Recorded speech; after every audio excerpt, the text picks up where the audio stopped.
Hello everyone, welcome to the video. My name is Maze and today I'm going to be making this, the Elder Wand. So as of right now, at the making of this video, the movie Crimes of Grindelwald is about to be released in a couple of days, and I was watching the trailer to get hyped up for it and I saw this scene. So look at how awesome this looks. He's holding his wand like a conductor, not like a wizard, and I just looked at it and I said, I want that. so I didn't want to go looking for death. I'll let him find me when it's my time, so I couldn't get him to make one for me. So I took my cue from Bobby Duke and I decided to make it. I don't have a lathe, so I'm gonna have to kind of do it the old-fashioned way with just some sweat. But without further ado, let's make some dust. So first thing I needed was a piece of wood, obviously. I didn't have any elder, that's why it's called the Elder Wand, because it's made from an elder tree. Always thought it was just because it was old, but I was wrong. I cut it to about 15 inches, which is what I heard was the right length.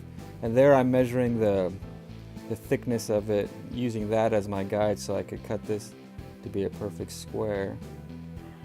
And then I went on to Inkscape and I made a template of kind of the outline of the Elder Wand.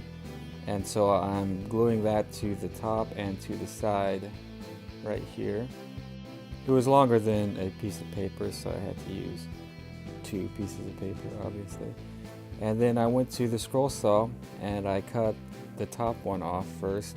And I was real careful to kind of keep the offcuts, because to do the side after that you have to take the offcuts and tape them back on so that you'll have, first of all, your outline will be on the other side, and also so you have a flat surface to put against the table of the scroll saw. And so then here I am taping them back on. Would have been better to use like clear packing tape, but I used all mine up, or somebody borrowed it and didn't put it back, so I just used painter's tape.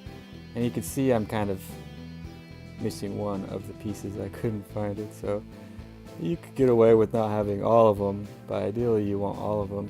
And then anywhere the paper ripped and I can't see the outline is good, I'm just using the pencil to mark that in.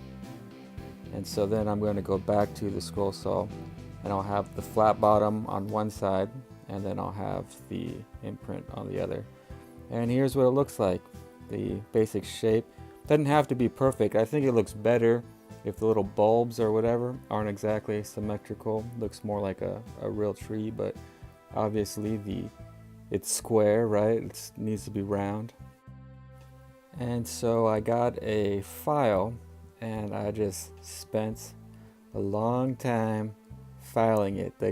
What you want to do is you want to kind of just focus on one corner at a time and keep on just worrying about that one corner, and then once that one's nice and round, go to the next corner and then just file and file some more and keep on filing.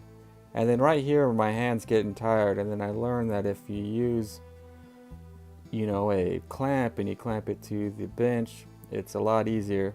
And then you could take a piece of sandpaper and kind of wrap it around it and roll like that, and it helps to smooth out and make it a little bit more round. The key is to really not have it be a perfect circle. You want it to look kind of like a tree branch almost, to where it's not 100% perfect. I think it looks better that way. It is a matter of taste though. And then after I got the wand part of it, I just went to the bulbs and same thing, just one corner at a time, filing it down. And it's not important that it be perfectly symmetrical or anything. Like I said earlier, to my taste, it's better if it's not, if it looks a little bit like a knot or something.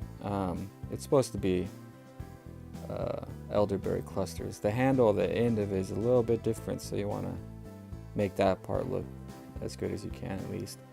And then, oh, at this part, if you have tryptophobia, then you just might want to hit like and subscribe right now, and then just, leave, because this is going to trigger your tryptophobia. They're supposed to be elderberry clusters, but I looked up elderberry clusters and they don't look anything like this, but all the pictures of the elder wand I could find, all of them had these little divots as part of the bulbs or whatever. So I just went around and engraved little bulbs into each of the clusters and to the handle. And then at the very end of the wand, it's a little bit different. There are these little lines that they have in there. And then I took some, it's vinegar with water and some steel wool, and it's supposed to age wood to make it look like it's been out in the weather for a few years. It works really well because this is maple, so I wanted it to look old, and so I gave it this nice gray color, and so I'm sanding it back just to lighten it up a little bit and give it different, some of it darker gray and some of it lighter gray. And then I was taking this idea I saw from Adam Savage that he calls weathering, and he's using paint and then he wipes it off and then it just stays in the crevices and makes it look a little bit older. But I must be using the wrong paint because mine just stuck, so I had to sand it back, which gave it the same effect because it stayed in the crevices, but it was not as easy as Adam Savage made it look. So once that was done, I kind of sanded off my weathering, so I had to go back to the water and vinegar and steel wool and redo like another coat of that and let that darken up a little bit.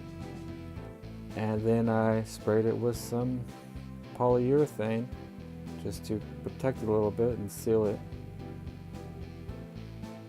And there we go. Ladies and gentlemen, the Elder Wand. And that's the video. Thank you very much for watching. I hope you liked it. If you did, if you would hit that like button, I'd very much appreciate it. And before you go, I got a special announcement from everybody's favorite YouTuber, PewDiePie. Smash, subscribe, smash, subscribe, smash, subscribe, smash, subscribe, smash, subscribe. What are we gonna do? Smash, subscribe. That's right. That is right, PewDiePie. Thank you very much. And as some of you may know, PewDiePie is in a struggle right now with T-Series. So I'm thinking, if we combine the forces of his 70 million subscribers and all of you who are subscribed to me, go subscribe to him, that together his 70 million plus my 86, there's no way T-Series is ever going to beat that. So subscribe to me, then go subscribe to PewDiePie. So thanks for watching one more time, and as always, support your local craftsmen or go out in your workshops and make your own dust.